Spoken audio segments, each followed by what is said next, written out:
Hey guys, Pastor Jim here with Southwest Homestead, and it has been a crazy couple months. We kind of dropped off the radar. Yeah, everything's just been a little kind of crazy, trying couple months between selling the other homestead and moving halfway across the country and everything about it. It just kind of went, things went a little sideways, but it's all good. The Lord will bring us through, and we are getting settled now, finally. It took a while. So, the camera working? Oh man, we got somebody calling and sending messages while I'm trying to record here. Horrible! Anyway, we are here. We are Central Arkansas. We've been here since the end of December-ish. It's been a back and forth kind of weird thing. Trying to do videos, but with long days these days, I have time to talk while I'm driving. So I'll look at you and drive at the same time. And half the time it's before sun comes up or after dark, so don't get much of a video. But anyway, we are here. We are getting situated. We are starting to plan for spring gardens because, granted, spring's not here yet, but it will be here before you know it. So we're in planning phase. We are getting ready to plant seeds, so there should be a video of that coming up pretty quick here. We're going to get some seeds started indoors. We're going to get our peppers started. We're going to get some broccoli going. We're going to get eggplant going. We're going to get a few things, get a little jump on it. Some of that stuff needs to be started a little bit sooner anyway. And trying to build a little food stockpile back up in the house. Just came from the store right now. The moving halfway across the country, we didn't want to move tons of stuff, so we got rid of a lot of we got rid of a lot of stuff. And then that backup food, normally when it's time to go shopping, you've always got some extra stuff in the pantry, some stuff in the fridge. We burned through pretty much all of that.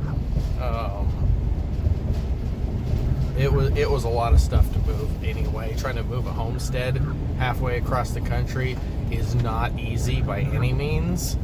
So we burned through a lot of that, and now we're going to the store once or twice a week or so, eating and this, and that. And that kind of stuff drives me crazy because, one, it's a tremendous waste of time. If we could go once a week, I mean, if we could go every 2 weeks, that would be nice, but this time of year and without gardens going, we eat a lot of fresh vegetables, so that's not really an option right now.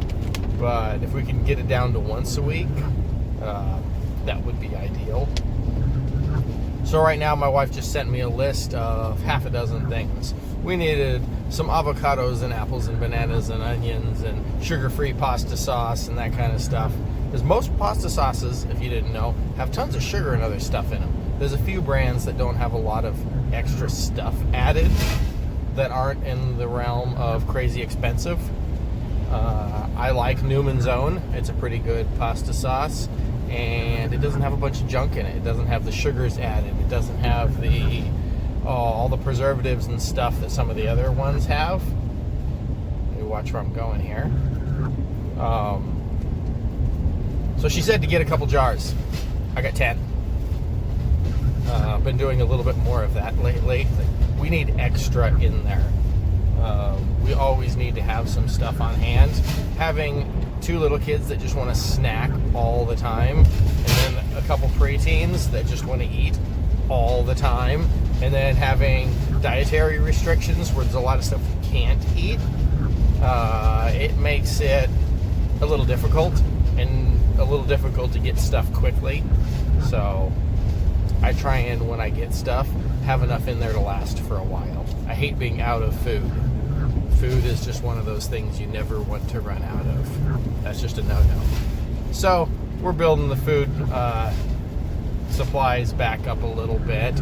We're planning for spring gardens so we can grow food, and watching the prices of food just kind of creep up all over the place.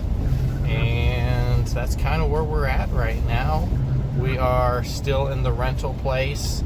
We will be there for probably the majority of this year. So a lot of the gardens and planting stuff we're going to be doing is going to be either temporary or movable stuff. There might be more container gardening or just seasonal stuff for the spring, and not much of a fall garden going in, unless it's container garden, yet to be determined. And chickens, because they take a while. So we're looking at chicken breeds right now, which ones we're going to get. We can have chickens where we're at because we're still out in the country. We're still doing the homesteady stuff, just have to be very selective on what we're doing because we're in a rental house and we know it's not going to be a long-term rental. The plan is a short-term, 1 year. So everything we do has got to be short-term in that house, which makes it a little more difficult, but it's all doable.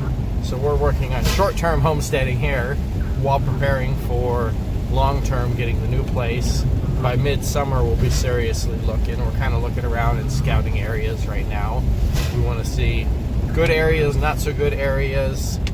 We took a look at some the other day. We spent Sunday afternoon driving around in surrounding areas. There's I'd say parts of town, but we're not really looking in town anywhere. But around, there's places you want to be at and there's places you don't want to be at. And a lot of it you can tell just by driving through. When you drive through and say, yep, that's a crack house, and the house next to it is the one that we were coming to take a look at, you can just keep on driving. We know that's not where we want to be. Some of these areas are just not great. And then there's some other real nice areas. And the terrain changes considerably. It goes from almost flat to nice rolling hills to up in the mountains more.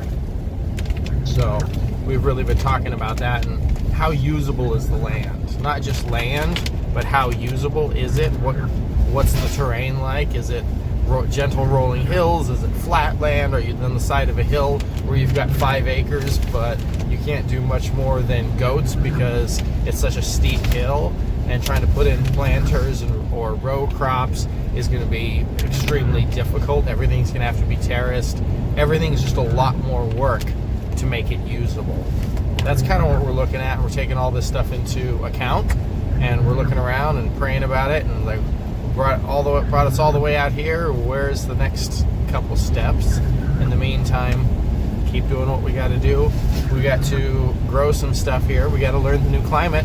Totally different climate than where we were. So even if it's not just for food production that we're growing, we got to learn the climate. How do things grow here? The seasons are different.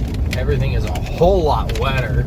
It rains pretty much every week, between a little bit and a lot, but at least right now you can count on rain every single week, which is extremely different.